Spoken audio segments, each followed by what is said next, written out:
Hi students, we have another problem for area of the region enclosed by two curves. It's a calculus problem, paper 2, integration using limits.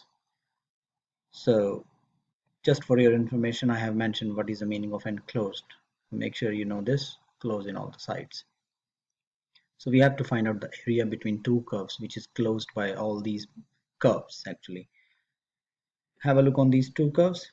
My first curve is cubic, which is x cube. Second curve is a parabola, left right-handed parabola, moved by 3 units on left side. So you can see the graphs as I have used GeoGebra for that, and you can see x cube, second graph, parabola, because it's -3 here, so it will go through -3.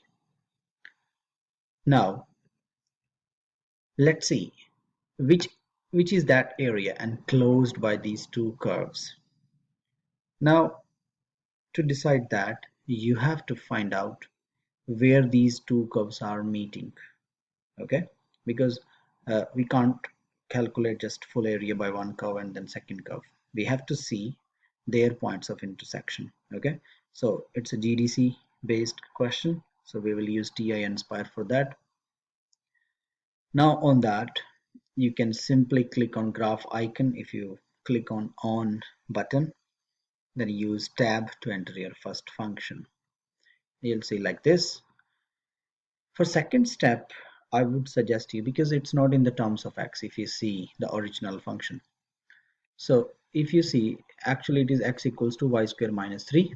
So if you rearrange it, so it becomes y square equals to x plus 3 and y becomes plus minus, because when you take square root, so the values could be positive and negative both. So plus and minus square root of x plus 3. So please enter two different functions on your GDC and you will see these two graphs. Okay, now after drawing these two graphs, I'll show you how to do this on GDC, but I'll just want to mention here this one. When you need to calculate the area enclosed between two curves, the most important part is to work out the points of intersection, because these points of intersection will tell you from which limit to which limit you have to integrate your function. Okay, so let's go for GDC. I'll try to graph these two functions.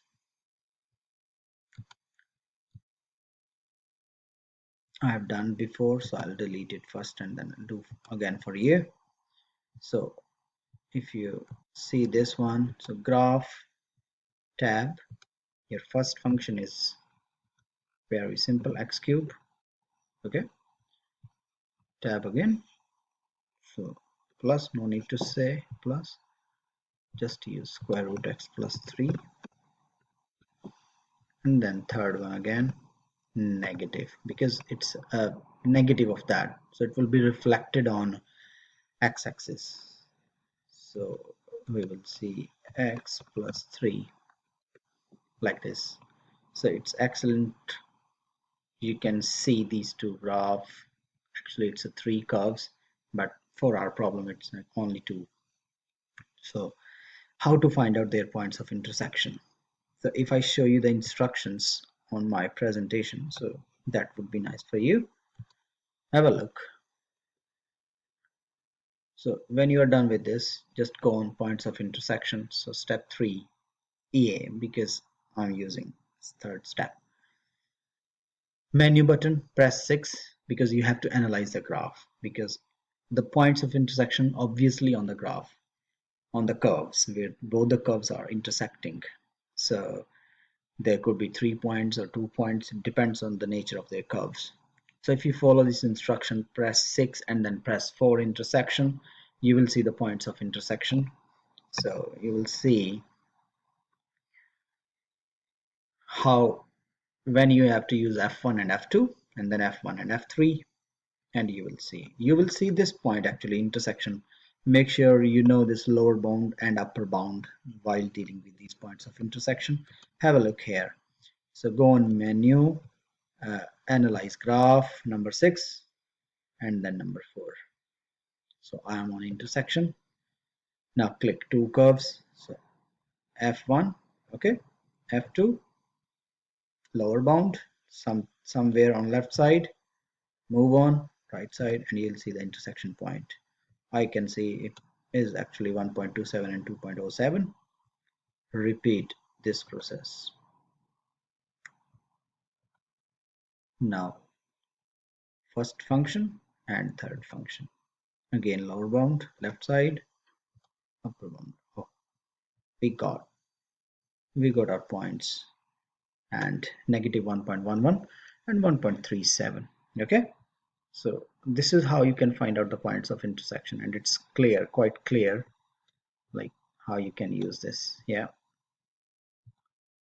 so what is your next step when you got your points of intersection? See, look at this graph.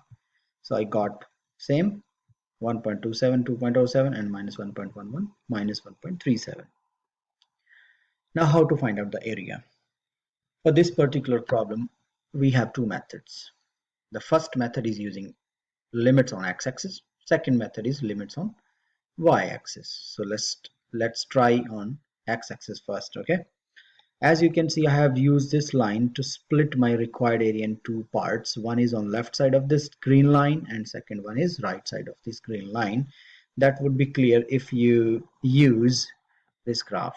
As you can see, the function f2 and f3, these are red curves. They are enclosing this orange area, and limit should be from minus 3 to minus 1.11. And second part, which is the yellow one, from minus 1.11 to 1.27. Okay, this 1.27 from this, because this line is splitting in two parts. Okay, because this is the point of intersection of cubic function, so you can't go beyond that. If you go, so you have to find out this area, and that's not required. So how you can work out these two, as you already got the limits. Okay, so use simple integration like this, and you have to show these things in your exam paper. Okay, make sure you mention points of intersection, you show your graphs, a rough sketch of that showing your curves, points of intersection, labeling properly, you'll get your scores. So area, the orange one, from minus 3 to minus 1.11, upper curve, which is upper curve actually this one. Okay, f2. The lower curve is f3. Basically this is double of this area. If you just have a look on first part and double it, that will come out the same thing. And yellow area is upper curve is the red one, and the green curve is the lower curve. So if you follow upper curve minus lower curve from minus 1.11 to 1.27, as you can see, these limits I have taken from these points. Okay, minus 1.11 to 1.27. So when you calculate this using TI nSpire, you will see like this. I'll show you how to do this in your GDC. Okay, so but the area is, we got 7.34372. Round off to 3 significant figure, because you may lose that mark. Okay, so have a go on GDC. So when you press on calculator, menu, calculus, numerical integral. So if you see, what was the first one? From minus 3 to minus 1.11, and the function. Okay, so the function was, as you can see that, so square root of x plus 3 take away negative square root of x plus 3, and we are taking limits on x-axis, so make sure you use dx. Okay, so calculate, you'll get this. In the same way you can find out the other one also.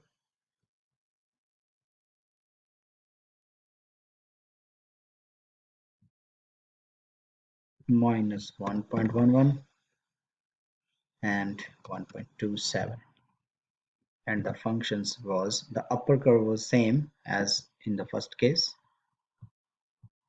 x plus 3 take away the cubic function. Okay, Again, we are taking limits on x-axis, so use dx. And if you add these two values, so 3.46443 plus 3.87929, okay, and you get 7.37. So you can round off this to three significant figure as I have mentioned here. So this was the recap of that. Now we have another method using limits on y-axis, which is quite easy. For that, make sure for limits you are using y coordinates. Okay, so have a look on this graph. I have rotated it by 90-degree anti-clockwise, so you can see, and it's quite clear. The lower curve is the red curve, which is actually the combination of f2 and f3, and the upper curve is the green one, which is the cubic curve. So if you take definite integral of these two curves, upper and lower, so from this point to this point, and you can easily work out this area in single step. So I will prefer, because you have to be smart while attempting your exam, so make sure you save your time. Okay, so note, for this easy method you have to express your functions in the terms of y only. Here I have shown you how to do that, and limits only on y-axis. Okay, so the limits are negative 1.37 to 2.07 as mentioned here. So the yellow area, the required area, will become upper curve, the cubic one. Take away this and you will see this. Okay, so have a go on this and you can see this. I'll show you in GDC way also. Okay, so let's go again. Calculus, numerical integral, and my limit was from minus 1.37 to 2.07, and the functions are in the terms of y. So the upper curve is, I'll show you again, the cubic one. Okay, and the lower one is y square minus the original function given in the statement. So cubic function 3y minus, use brackets again, y square minus 3. We are using limits on y-axis, so you have to use dy here. Okay, otherwise you won't get your answer. So I got 7.37, and you can round off this. Okay, so hope you understood this and you can apply. Have a go, have a look again how I did. Okay, so thank you.